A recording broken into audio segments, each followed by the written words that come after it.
Thank you. Welcome. We're here today to talk about Maine's updated ELA standards with a focus particularly today on the writing standards. This is the area I think where we've made the greatest changes, and it's also where we've had the most questions so far. So Neil, if you will advance the slide. We have just a few goals for today's session. We want to make sure that by the end of the session, you clearly understand why the 10 Common Core state standards for writing became just 3 main writing standards. That was a big decision, a lot of work, and I personally am very, very proud of that work and how that came out. We also want to explore the implications of this particular revision, what it means in lots of different contexts. And we're going to start supporting you as you consider the various interpretations of our writing standards, and we'll start with a real close look at writing standard number 1. So I'm very pleased to be joined today by Neil.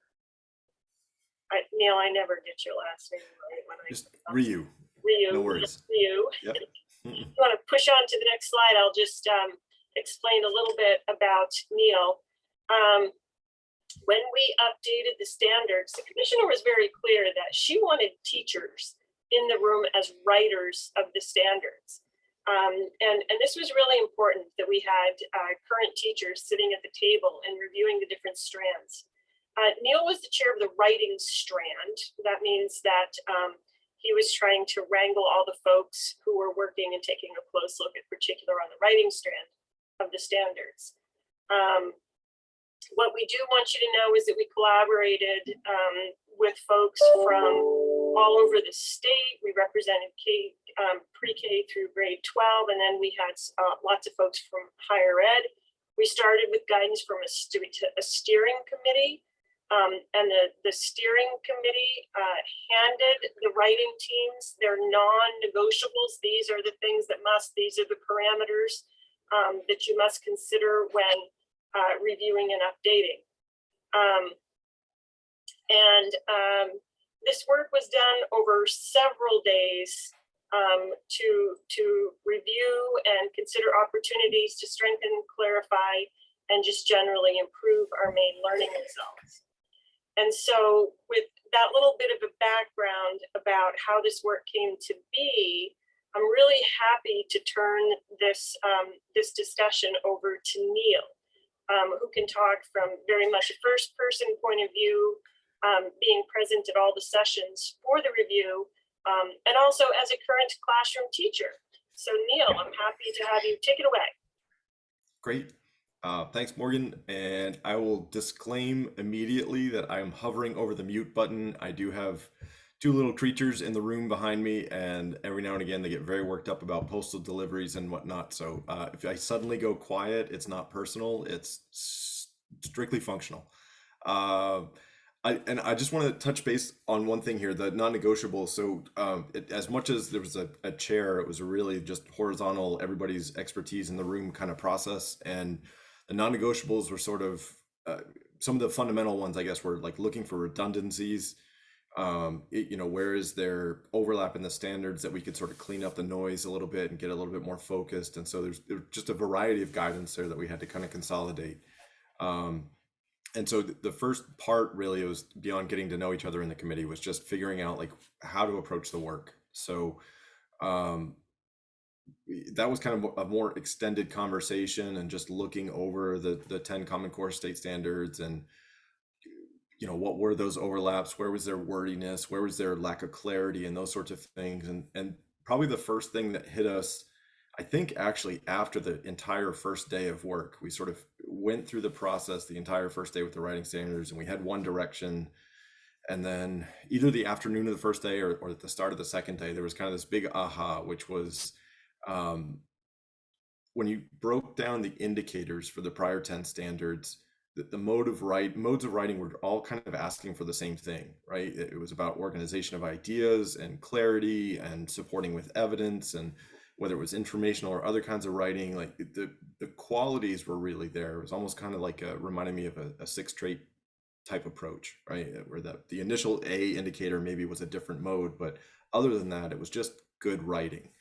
And so when we got to standard 4, because we were looking at the whole progression, it seemed like kind of an umbrella standard. It was just clear, organized writing of any kind. And so the buzz of the committee became, well, can't we just make that kind of the umbrella for writing? Because a lot of the feedback from teachers in the room and expertise of being in the classroom was the modes of writing felt like they were too narrow for what they wanted their students to be able to do. Like when we have to focus just on those 3 modes, whether it's across content areas or across grade levels, it just felt like there was more to writing than what those modes suggested. And so if we open the door for that, maybe that's going to empower teachers with the freedom to teach whatever style of writing it is that's relevant for their students, whether that's based on formative data and relative strengths and weaknesses, whether it's interest, background. Like there's so many reasons why writing could and should be just a more flexible target than maybe it had been in the past with the other standards. And so that's that last bullet, right? Like let's look at, as the commissioner is supportive of, like empowering teachers to be free of these things and do what's best for their students, especially if it might lead to some braided learning opportunities, right?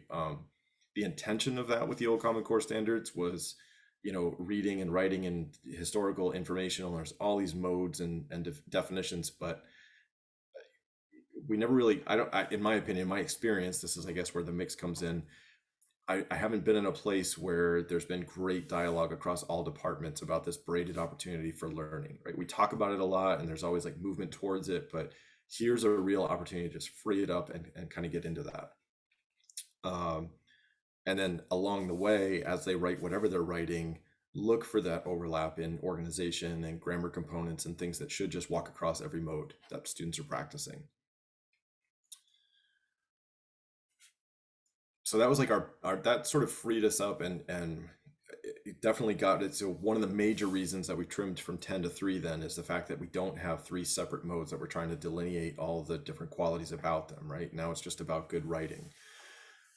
But then we started talking about the fact that the organization of the standards almost seemed kind of backwards. It's like, here's what to write, and then maybe here's how to get there, which philosophically wasn't really a problem, but it just didn't seem to emulate like what happens in the classroom. So we thought about, this is a window of opportunity that we have to really reevaluate these things and make them match what we're doing in the classroom. So let's present these standards in a way that embraces the same process of writing, right? Let's start with, and we settled on the word inquiry. We'll talk more about that word later, but it basically the idea of discussion, collaboration, asking questions, exploring, adventuring into texts of all sorts.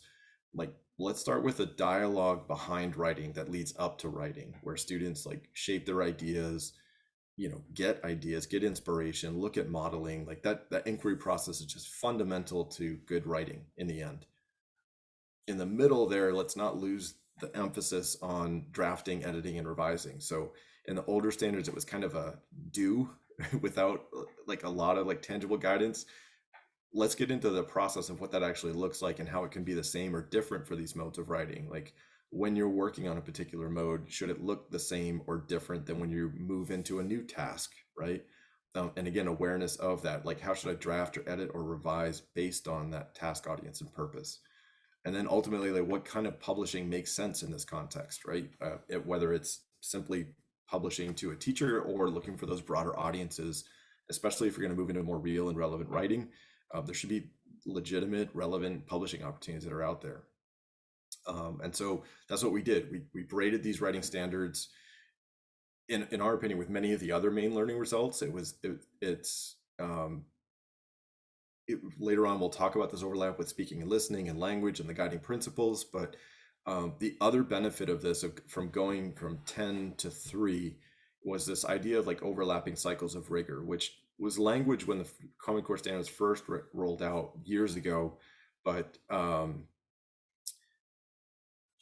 if writing is writing, and anytime students are writing, they're perceiving it as a related task, that there's an overlap in skill there, that should give students more opportunity to showcase their skills in various modes. Maybe argumentative writing is their challenge. So like that might be a relative area of weakness for a little while, but from a grading and assessment standpoint, at least they get the benefit of these other modes and braided tasks that maybe are great for them. And so there should be more opportunities to recognize students for what they're doing well, and also more opportunities to collect that formative data that's going to help you like intervene with students in the ways that they need. And again, scaffolding is a word that sort of walks in and out of these standards. Where do we need it? Where should we be taking it away so that students develop that autonomy and independence? And then this also gives teachers a ton of autonomy, right?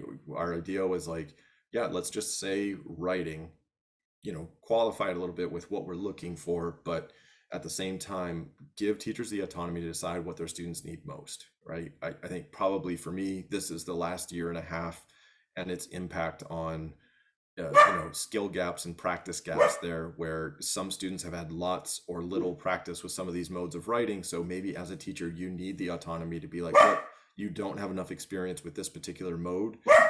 This year we can prioritize that, and it's okay if we don't necessarily get to or practice as much some of those other modes of writing. Sorry, Bert's weighing in on his opinion there. I don't know if he's coming through, but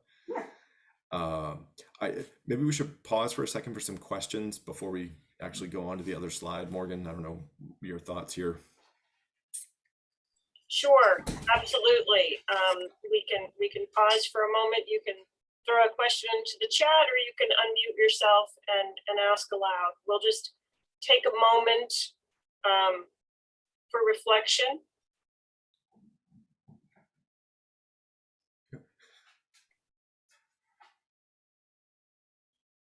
And my thought was like with the two major shifts there, maybe there's some questions related to, the decisions we made or what we came to and that sort of thing.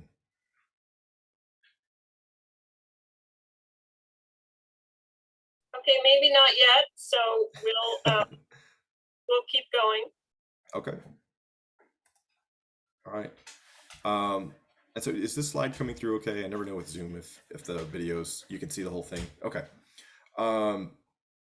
So Morgan helped put this together and kind of added some commentary here of, here's what our Common Core standards had been in the left-hand column. And we have those clusters, as they were referred to in the Common Core standards, of text types and purposes.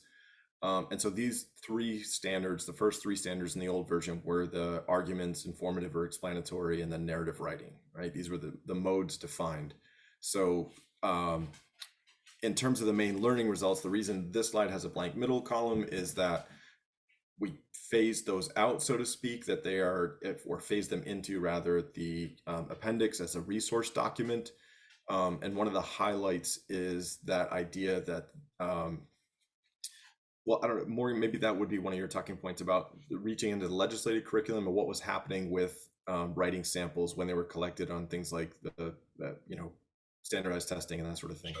Sure. So one of the things I will say is that both the steering committee and the writing committee seem to be very clear about the process, that our standards are approved by the legislature and signed into rule. They're the law of the land. And so one of the directions, one of I'm not going to say necessarily a non-negotiable, one clear direction from the steering committee was to remove from the standards anything that seemed to legislate curriculum. So take out any of the words that that would indicate you must read a particular type of text or mode or genre or whatever at a grade level. They were very clear on that. Now understand that the Common Core state standards were not necessarily something that were passed into law in every state. Some states, their policy, I mean, they have different levels of implementation. But once you put something in law, then there are some consequences. So the idea is that Maine has never really, we're a local control state, so we didn't want to have something in state rule that seemed to indicate or to legislate curriculum. And that is something that was interpreted to some extent. So that was removed. There were, that all the writing teams looked very carefully at anything that felt that it was much more curriculum level than learning level. And that was part of the discussion that Neil had previously mentioned, looking at those three standards and looking at the very specific grade level standards or performance indicators that we call them in Maine. It seemed to be really reaching into curriculum. And the teams were very clear too, that they could move something out of rule and over to guidance. Guidance is non-binding. Guidance is just our best idea about how to do it. And by taking these three standards and moving them out of rule and over to guidance, it gave much more flexibility. So do you think that's sufficient, Neil, to capture? Yeah, definitely. And I think along with that, when we get to, assessment, which is every teacher's, fear, or at least like I've been that English teacher in the room where it's like, results start getting tossed around and we start making like initiatives based on how our students are doing. Um, you know, depending on the language of writing prompts, sometimes it's like write a letter that ... or whatever the language of the prompt was. Despite the best of intentions, every now and again, the vocabulary you use in the classroom isn't exactly how it was phrased as a task, and then students kind of fall apart, and then some of those responses become either unscorable or just perceived as a tangent. Whereas now, if it's just writing, what the student produces can be assessed based on its qualities. Okay, if they got the mode or the format a little bit off, there's still like ideas in there, there's a structure to it, there's details that we can still work with, as opposed to not really being able to look at it as a response. And so beyond that kind of flexibility, the sort of takeaway, the highlighted idea that I put on this one was when you can focus on any kind of writing, again, it just that empowering teachers is just kind of a common theme, right? By all means, still refer to the guidance if the guidance is helpful. It wasn't that the Common Core standards were bad or we didn't like them or we feel like those three modes aren't modes that students should be practicing. You could stick to these three modes and still serve your students extremely well if that's what's relevant to their learning and their needs, but they're not completely restrictive anymore. So here's that like flexibility, and even looking for those braided learning opportunities. Maybe you now you can actually collaborate with that, peer down the hall. It's like you've always had this idea, but it never quite fit, but now it does. So just taking away some of that more restriction should benefit teachers. And so for this one, it seems weird. We started with 1, 2, 3, and here we go 7, 8, 9. And I do joke a lot that I teach English, not math, for a reason. But this is actually more about, we're trying to parallel the W1, W2, W3 here. There was this research to build and present knowledge. And so this seemed to imply only research papers, right? It was like research projects, the phrase is in there in standard 7. And so it had this very, academic, consult sources, primary and secondary, take evidence and quotes, use all those sorts of things. And there's a very like sort of traditional progression there. But what we felt like is that tends to narrow the focus into research writing. And again, not an invaluable mode. It has its place, but is it the only thing? So we shifted it over from research to inquiry. And that was a really deliberate conversation. And as it says in the blurb there at the bottom right, inquiry, using an inquiry process is, in our opinion, through the dialogue we had as a committee and in talking with some other teachers in the room, it felt like it's more than just doing research. It implies a lot more than doing research. And what I said as an attachment there is that discussion really is one of the most powerful learning tools that we have available to us in the classroom. I don't know how many of you have heard the old adage, but I in my background, I've always heard the 10%, 90%. We should be talking, 10% of the time, and our students should be talking 90% of the time. And yet, especially after a pandemic and phones and, digital devices, the tendency has been more, or less rather, dialogue amongst each other. And yet that's typically how we learn best, by asking questions, by responding to each other, by like probing and exploring ideas and giving feedback and collaborating. And so our intention with this phrase was to let's emphasize how inquiry is really at the heart of most things, especially when we try to braid in other content areas. I've often been part of network discussions where it's like, well, how can we help?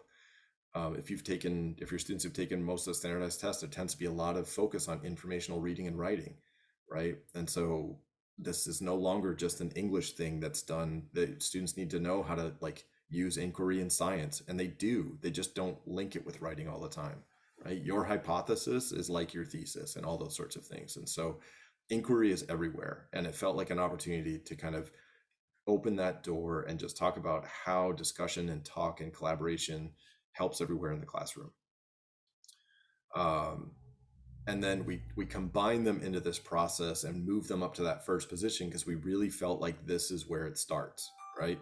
That this exploration, whether it's you have a ton of clarifying questions or you have like connection and extension type commentary and inferences, and you're that kid, like the diversity of thinkers and learners in the room should drive the learning in all the ways that like learning typically and authentically happens.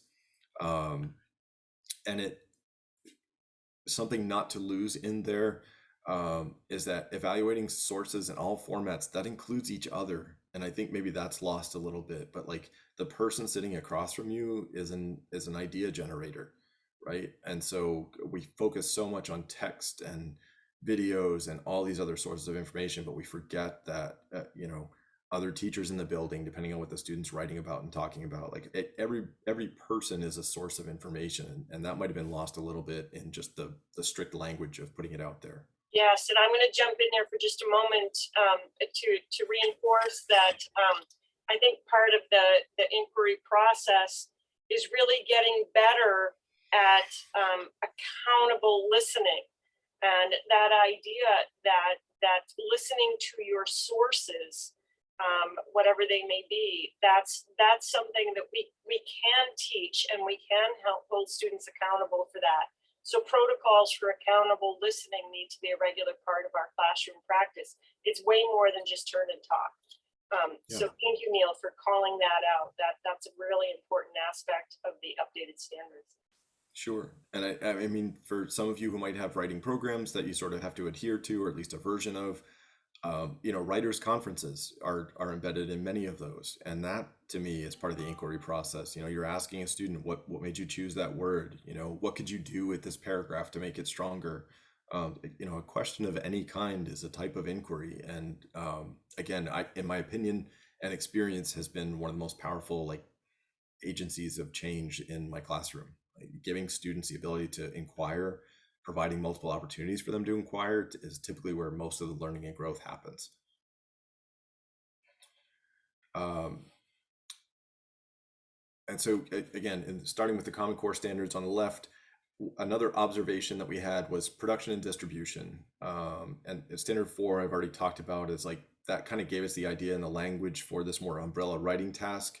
But develop and using technology, we just felt like, again, this is really the process of writing that leads to production of some kind, whatever that assessment or project may be. So we just kind of shortened the language of it, made it less explicit in some ways in terms of how you do it, but still an explicit process that you go through, right? Develop, strengthen, produce polished writing by using a collaborative process that includes the age-appropriate use of technology. We wrestle with that phrase quite a bit.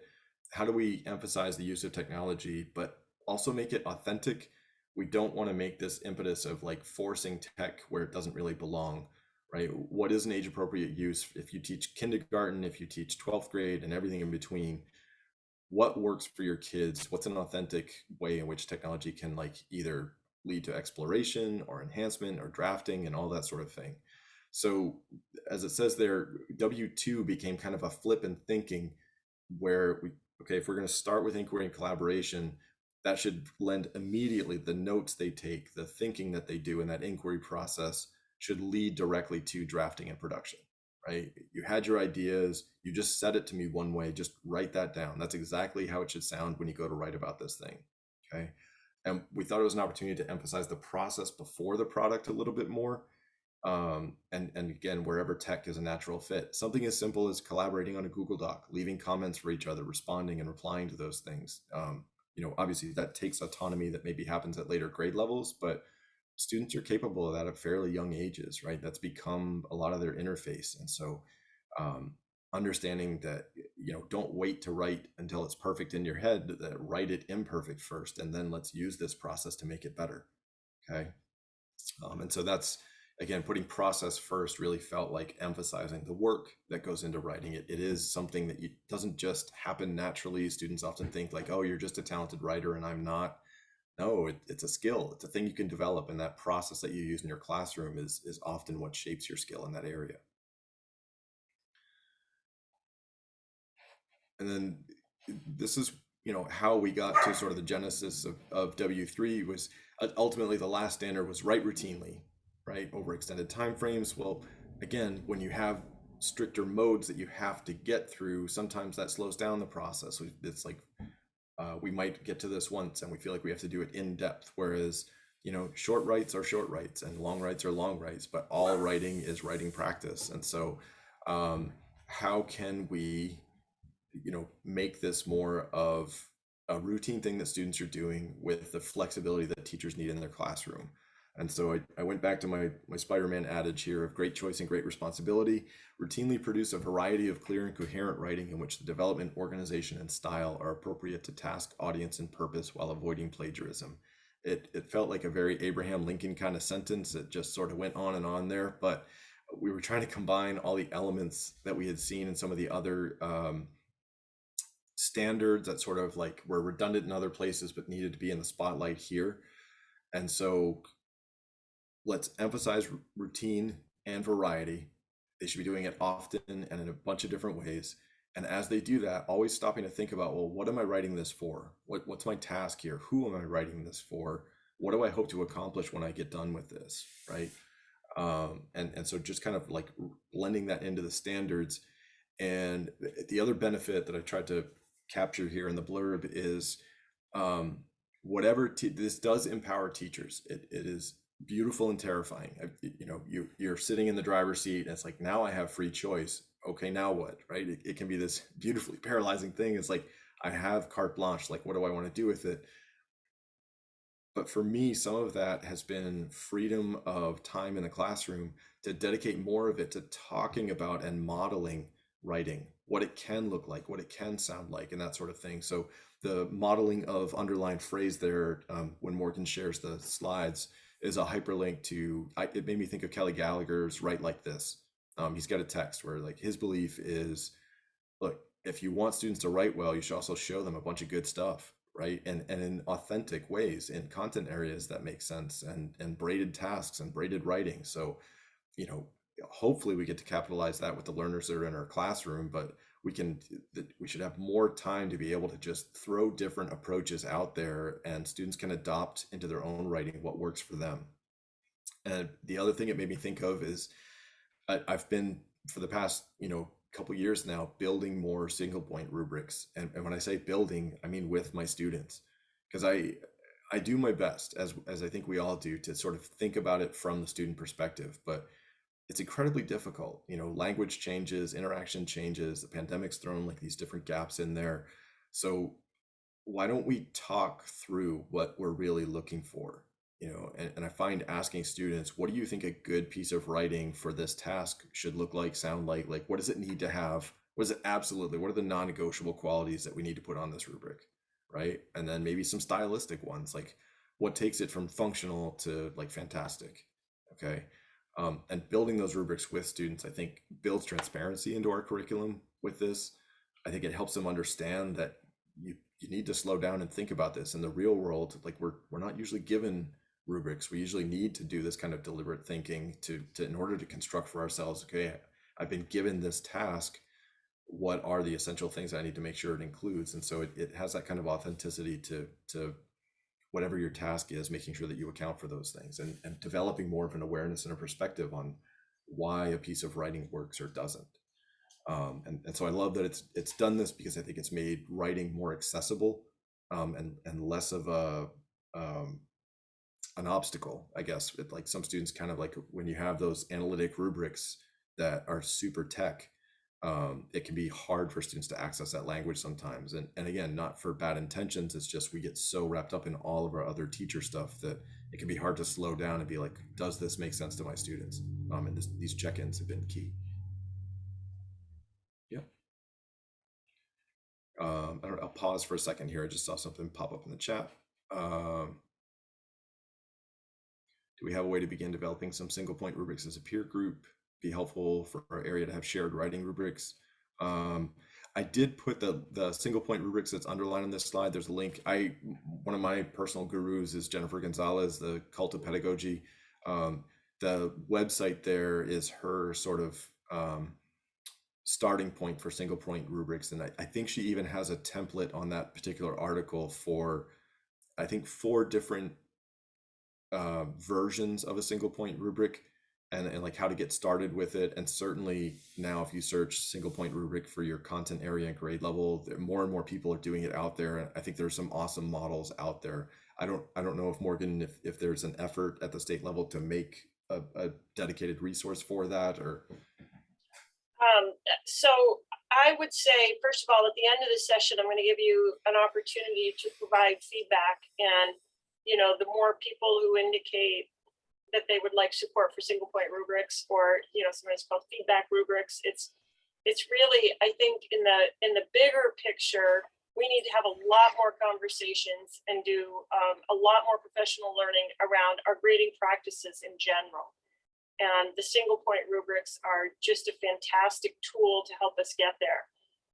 But you know, I collect data, and the more data I get that you're looking for this, the more likely I am to be able to deliver. So I'll leave it at that. Yep, good. And I one last point I want to reinforce in this slide before we move on. Putting this as the culmination of the 3 standards, so W1, W2, and this is now W3, leads directly back into W1. You know, if all of this leads to a polished draft is what I tend to use with my students, because I feel like writing's never done. Sometimes we do have to move on, like we've spent time on it and there are other things we're trying to get to, but sometimes going back into inquiry with something a student has written is essential, right? Talking about where clarity maybe suffered, or where their evidence and examples could have been stronger, right? Like if this leads into another writing process, then that's normal and natural. If it moves on and now you're composing for a different audience and purpose, that's also fine. So the nature of these 3 standards should be sort of like cyclical, and again, that overlapping cycles there that we highlighted earlier. I think, Morgan, I've lost track of how many folks do we have with us now? Are you able to see? Sorry, I think you're about a dozen or so dozen? Okay. in there. So I've arranged for 3 small breakout rooms. Okay, perfect. And so we thought maybe this is a good natural stopping point to kind of think about, you just heard sort of the progression of how we got to where we got. Okay, we went from 10 to 3. Here's the philosophy of it. Here's sort of the centrality of it. Maybe it makes sense to talk about, what's happening. So we thought, what are students writing now, right? Whether in English class or other content areas, it's not meant to be restrictive to just an ELA conversation. In fact, that's the next question, like, where are students writing? Where do you see them writing? And that could also be beyond the classroom. If you have young writers out there who are publishing and lecturing, or poetry out loud and all those sorts of things. And that last one's more of a food for thought, like, are the parameters of writing clear and distinct? Though they are less, is there clarity, distinction there, or is this something where more dialogue is needed? So I think Morgan's got control of the breakouts groups here. So if you all want to, we say 5 minutes. Morgan, how are you feeling on time? Yes, 5 minutes. Okay. And right at this moment, I will drop those. Where did the chat go? I will drop those questions into the chat so that you've got them. Okay. Sorry, I have a cat in front of me and lying on the keyboard, so it's a particular challenge. Okay, so I'm going to send you off into your breakout room so that you can chat about these things, and I'll see you back here. Neil, you're going, but as a co-host, you can move between rooms as well. Okay? Sure. Okay, thank you.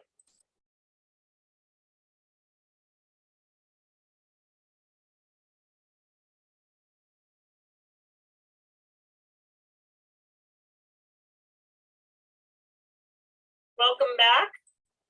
I know that wasn't very long, but that was intended just to give you that opportunity to do a little bit of processing and get started.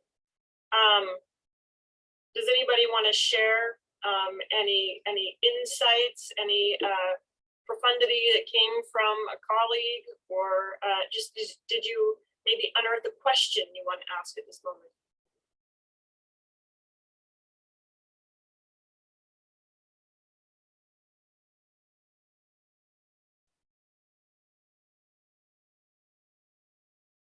Okay, feel free to drop them in the chat at any time, and I'm going to turn it back over to Neil.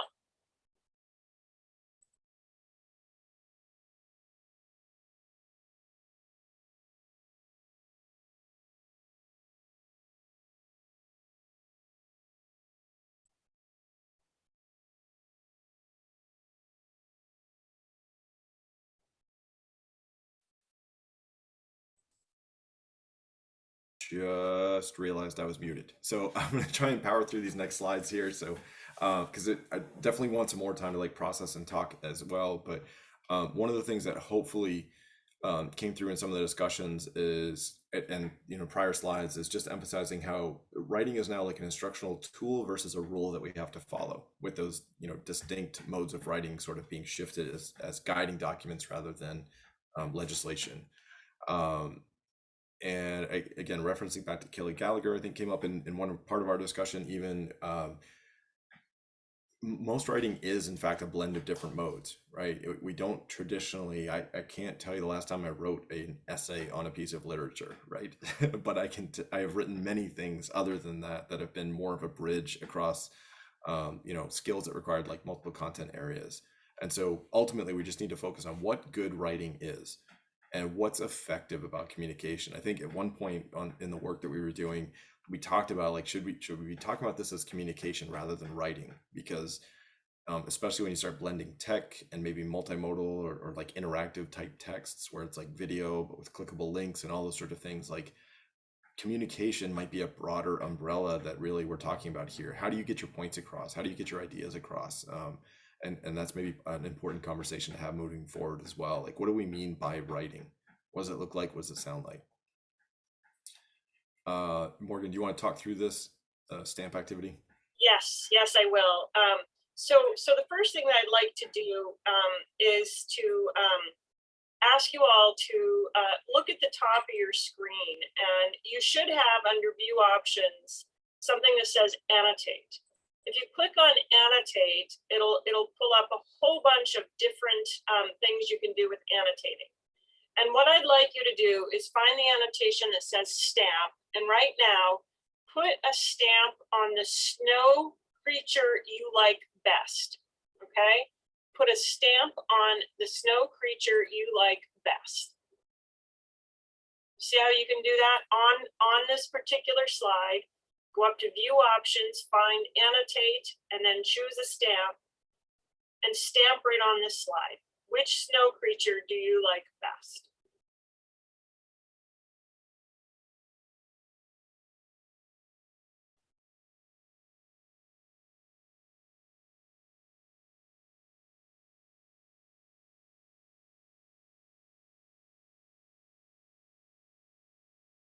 So I'm going to say honestly, I just have a great love of dogs. I think the dog patiently letting that snow creature sit on its head, that holds my heart. Okay. So I did this one because I wanted you to practice with stamping. I wanted to make sure that you had an idea of how to do that. So I'm going to ask you at this moment to stop stamping, and I am going to clear all the stamps. So now you see on this slide, it's blank once again. And this is one thing you need to know. Yep, nope, you go back. Yep, here we go. Sorry about that. So that's all right. When you stamp, it stays on the screen. So you have to clear it out to go on to the next one. So what I'd like you to do here is to read this statement and then again, go to your stamping and stamp on the word that you think is the key to unpacking this particular standard. Like, what's a word that's just so important you'd want to start and build your unpacking of the standard around that word. Can you pick one?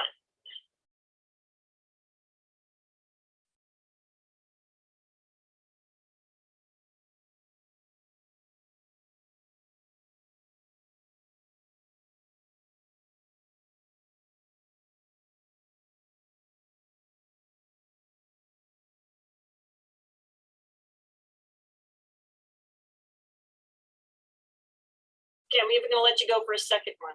If you can choose a second one, what's the second word that you would really want to emphasize that you think is critically important in understanding how to unpack this standard?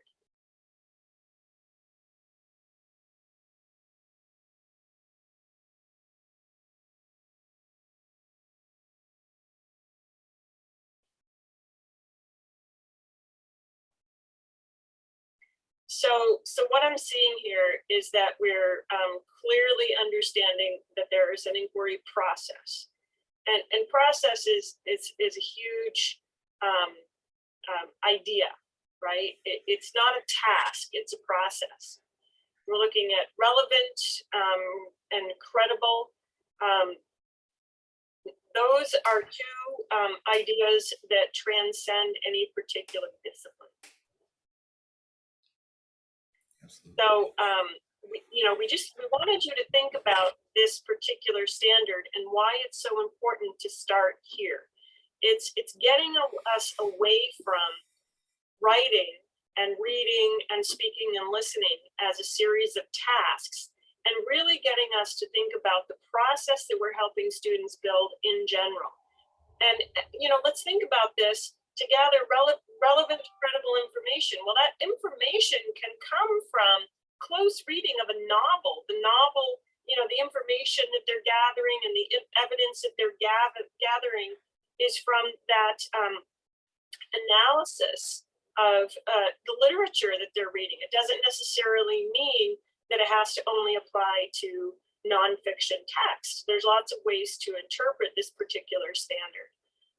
And I'm really proud of it. And I agree with Neil. I think if we think of this as being even larger than simply writing, but thinking of it as communicating, just think of how much better the world would be if we all engaged in an inquiry process before communicating in general. This is the larger goal for all of us. Okay. Yeah. Thank you for that. And I'm going to clear those annotations, and I'm just going to remind you that if you touch the screen again, you're going to add annotations unless you turn it off. Got it. So I thought about calling this like the cocktail olive of wisdom, or like the over easy sort of approach to write. I don't know. Visually, it just reminded me of so many things. And I struggle with the name. So I just left the title off, and I'll kind of highlight instead what we're going here. So the slide that we just looked at is that W1 standard, which you can see represented here at the bottom. And what I was trying to emphasize is maybe to double down on what Morgan was just talking about, is just how integrated these tasks are. For me, what was it, almost 12 plus years ago now, with the Common Core standards, when they first rolled out, a point of emphasis was integrated versus articulated. And we went from a checklist of standard to more like integrated standards that should give you that flexibility. And it did, but there were so many of them that I think we lost that, and we went back to still thinking of those standards as a checklist.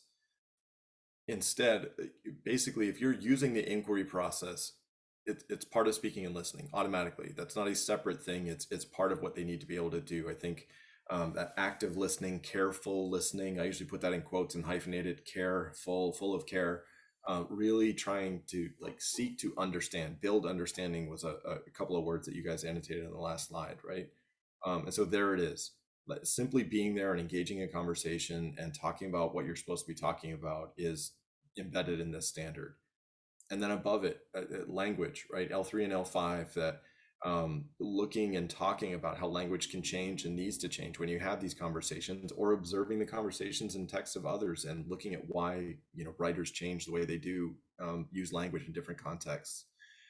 Understanding that words spoken aren't always exactly what they mean, that figurative language and word relationships and nuance are often parts of our conversations, and so many great opportunities for that. My wife is French Canadian and learned English second, and so idioms and figures of speech are frequent points of humor and dialogue in our conversation. That she will say kind of a mix of two expressions together, and my effort in speaking and listening is trying to understand which one of the two she was after, and then throughout that conversation, we ultimately come to a place of understanding. And so I know it's a little bit funny, but really that's it. It's like talking to a point of understanding, asking questions, right? Exploring.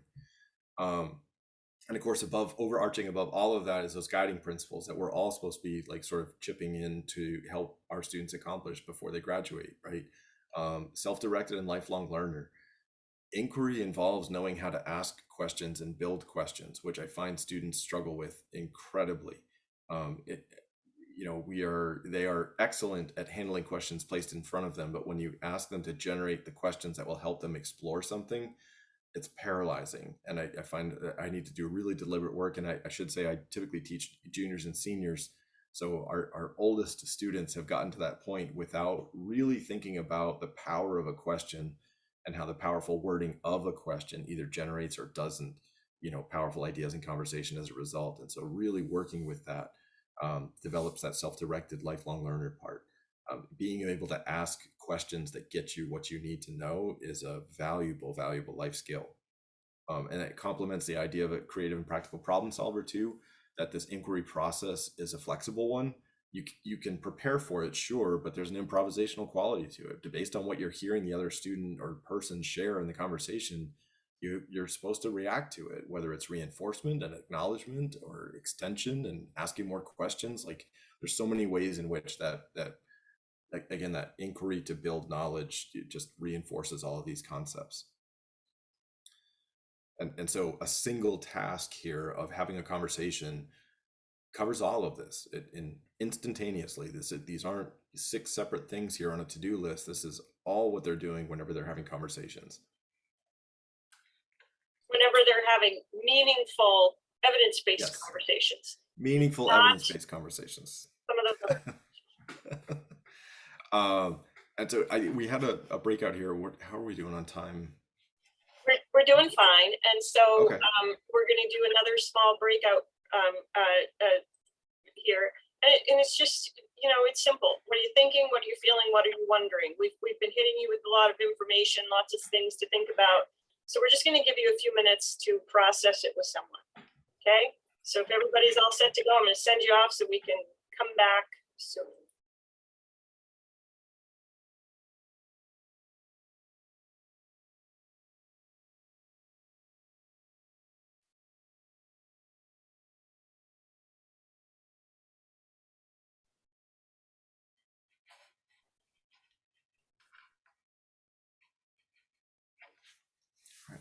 Is everybody back in, Morgan?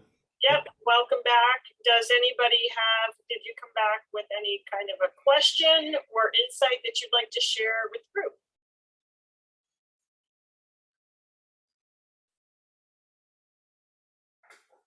I hope this group is chatty in the small groups.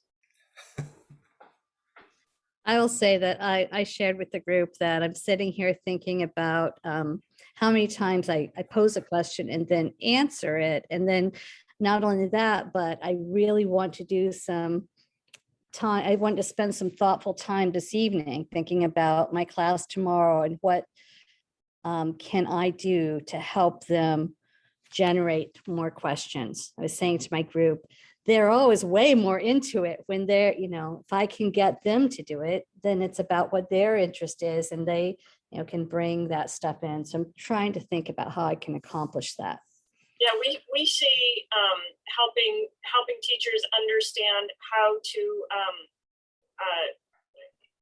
get students to build better questions as being a real priority. It's making sure that the students are generating the questions in all content areas. I think that's really, really important in all content areas. I think science tries really hard to do it well, and we may learn from them. So that's really important. Thank you for sharing that. Anybody else want to share something? Go ahead, Neil. Just a similar thought came up in our small group. So I threw it out there. I've used the shared inquiry method, which is, I know, great books, and there's, you know, different schools of thoughts on it, but like the process I think works. So what I typically do is model the process just like I would writing of, I usually read something short, like a short story, poem, or something like that, and then have students generate a class question on the board, and sort of guide that process, changing a word here and there, adding a layer to it, and that sort of thing. I think questioning has to be modeled, and you just got to like force yourself not to make it better automatically. It's like it's so clear what the question should be and it's not there, you know what I mean? But asking questions to get to the better question, and then, you know, doing that a couple of times, and then making the homework the preparation of the questions and the observations come with your questions, you know. And so I'll walk around the room and sort of check how students have prepped for it, like what are their questions, looking for themes. But we make it the rule that the class question is the question we start with, and where it goes from there is sort of up to them. Nice. It's that idea of like emphasizing preparation, which the speaking and listening standards let you do. Like if you need to assess it and you need grades, like that's pretty authentic to me. Like you've read it, you've thought about it, you've come with thoughts. Like let's give students credit for that. Do that. Nice. Nice.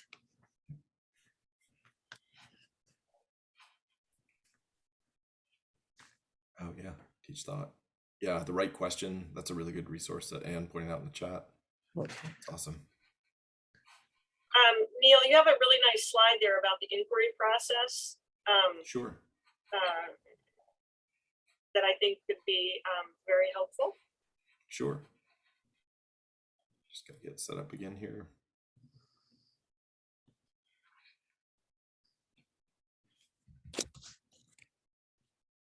Sorry for the lag. Oh, that is not what I'm going for at all. That's okay. There we go. I think I hit share instead of present. There we go. All right. There we go. So I thought one of the last things I could do is just kind of talk about how I use inquiry in the classroom. So again, kind of an interactive slide that when Morgan sends it out, there's some resources on here. So Edutopia actually has like sort of an inquiry-based discussion topic, which I know is typically almost like inquiry-based, project-based learning, but it does talk about these tiers of structured, controlled, guided, and free inquiry. And what I like about this is you can see the progression there that I think kind of what Monica was just commenting on, and others in the small group I was in, is like inquiry often requires guidance early on, no matter what your grade level, because if this is something you're just suddenly doing in your classroom, you might need to really start with that structure to it for students to have some, you know, clear parameters. It's like how this process starts. Building up to more free inquiry is really important too. Like there's a sort of gradual release of control there on the teacher's part that's really important to understand. And so I really like this diagram for it, and the picture, when you click on it, links to the larger article that puts a lot of this in more context, and so that might be a good resource. But that directly translates over to the left here of some of the things these are what I'm doing right now. So this isn't like throughout the year, like in all my sections here. In the top left, I'm working with, and I got this idea from a guy named Peter Durnan, who leads some of the AP conferences, but the New Yorker covers make sort of visual arguments.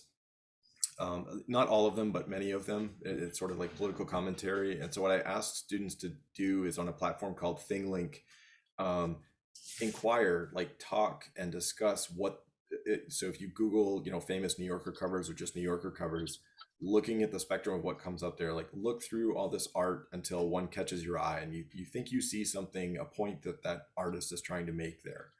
And then what they do is kind of like annotate that image, but again, somewhat individually, but mostly like through asking questions and guidance, like what are the details you notice? What stands out to you? Where are your eyes drawn? And you know, it's a very, it's a somewhat guided process, but at the same time, very open-ended, that gets students to like make observations. And year after year, it always happens that students pick up on things that I do not. And so ultimately, when they annotate the image with their observations and the argument, so they somewhere on the image, they put their thesis about what they think is happening in the image, and they put annotations on details in the image with links to textual evidence that sort of backs up their thinking, whether it's the color scheme or there's a reference to the sample that I linked on there. I used it's Bert and Ernie, and Ernie's kind of leaning on Bert in front of the television when the Supreme Court ruled on same-sex marriage legalization. And there's a ton of commentary in there, and just because it's got that sort of rationale to it, we start with that dialogue. So I model the process, and then ultimately students choose their own cover to sort of annotate the visual argument that's at work there. And I love reading it. Like, the observations are just much more authentic, and it's not an essay. I'm doing it right before Christmas break because I'm willing to work a little bit, but I don't want to grade a massive stack of essays. And Yes. I feel like there's more insight that happens when they have to merge their visual observations with their ability to like write and communicate. In the more traditional one to the right of that, I'm reading a novel with my seniors called The Knife of Never Letting Go, which is a really interesting dystopian novel, where they settle on a new planet, but they live a really colonial lifestyle, and all the men on the planet, their thoughts can be heard and seen by everyone. And so men have like no privacy, whereas like women have what they call a lack of noise. They call it noise in the book, and he makes it like scratches and scribbles. So there's a lot to look at and think about in the book. And so simply annotating the text with their, we change the focus of our annotation throughout, and we do have conversations in the classroom. It's like, okay, what do you need to inquire about? So we're at the start of a novel, we're start of a sci-fi dystopian novel, you know, that exposition, like setting in characters. What are you observing about the text? What's explicitly stated about these characters? What are you inferring about these characters from their thoughts, their actions, their dialogue, and all those sorts of things? And I'll check their annotations several times throughout the reading, especially like before discussions, and it helps me really understand how a student is thinking. Right, at the start of the year, I'll typically have my page painters, lots of highlighting, no thinking whatsoever, and we talk about why that's not what I'm looking for. I can see what's important, which you think is everything. A, narrow it down. B, like, I can't see what you're actually thinking. I see what you think is important, but tell me why it's important, or what's interesting, or what you reacted to. And so there's those conversations about annotating the text are a major part of inquiry for me. It gives me a starting point.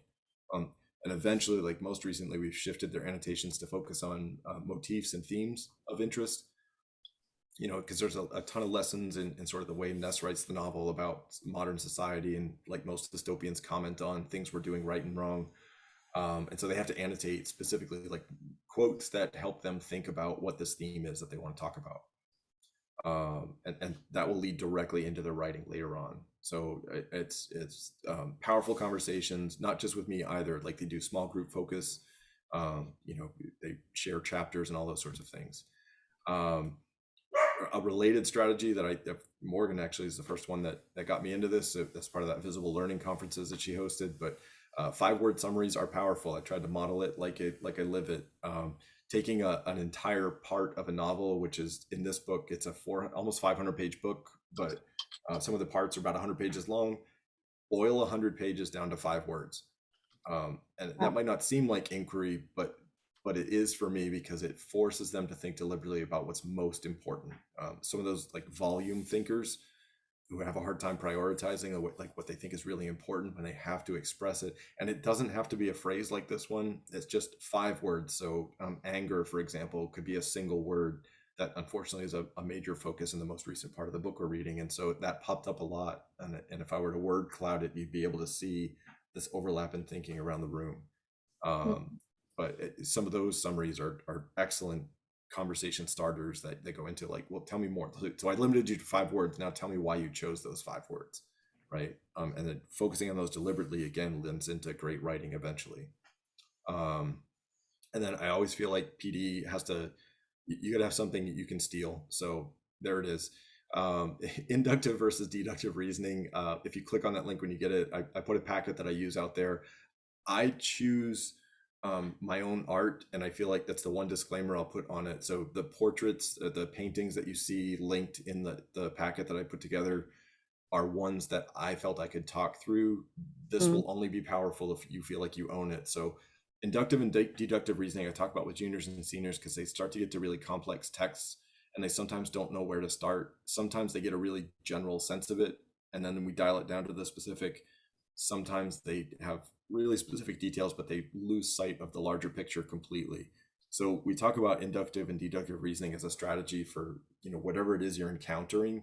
And I do it with art first before we do it with texts, because again, it's just when there's a painting up on display and I simply ask, what do you notice? it seems like a most simple question, but again, like what students share out is extremely powerful, and it leverages into a lot of subsequent conversations for me into like what students can write about, think about, and produce, and all that sort of thing. So I choose a really simple, straightforward one. The one that's sort of thumbnailed there is I think controller of the universe, and it's got this crazy level of detail to it. It's I think a full building mural in real life. Um, and I try to model both the inductive and deductive process a couple times, and then ultimately start giving them paintings where they have to tell me which approach they use. When you look at this, do you get a general sense of it, or do you have no idea what it means? Like one of them's a Picasso image, for example. It's like hard to know immediately what Picasso's going for, but then you think about like what the abstract is. It sort of works its way into it, and so it's kind of equipping them with an inquiry strategy too. When you get to something you don't know, do you start small or start big? And that, I think, is a conversation I'll refer back to throughout the year that helps guide kind of inquiry and all the possibilities of it in terms of learning. So the slide deck will be posted on the website by tomorrow, and you'll be able to jump in and grab all this, as well as go back and review the the recording. I've posted in the chat a Jamboard. And what I'm asking for in the Jamboard, and I'm going to leave this up, I'm going to leave it open. So as you think, as you reflect, as you maybe explore these slides, explore some of these resources, you can go back to this Jamboard. And what I'm asking for in the Jamboard, and this would be really helpful, is you take those sticky notes, you use a sticky note. And there's 4 pages in the Jamboard. One is for what are the consequences of implementing these standards in the classroom? What do you think at the classroom level are the consequences? What might be the consequences of implementing them for assessment, right? What do you think could possibly happen in assessment? What might be the potential consequences for student performance, right? And the last one is just other consequences that you might anticipate. So I'm going to leave that open. I'm going to leave that for you to add your thoughts, add your sticky notes, and tell me what you're thinking. It's really important we think through these consequences. What do we anticipate they could be? The other thing that I want to put into the chat to make sure you have that, it's the feedback form. So when you complete the feedback form, you'll automatically get a link to download your contact hours. It's an hour and a half for today. And it's really important that you, in the feedback form, tell us what you really want. Be clear about what you want, because again, this gives me data to share and to justify. You'll also notice the last slide when we post this tomorrow, it's Neil's contact, because I'm sure that you're going to have lots of questions for Neil, and you're going to want to pick his brain a whole lot more. So with that, I'm going to stop the recording.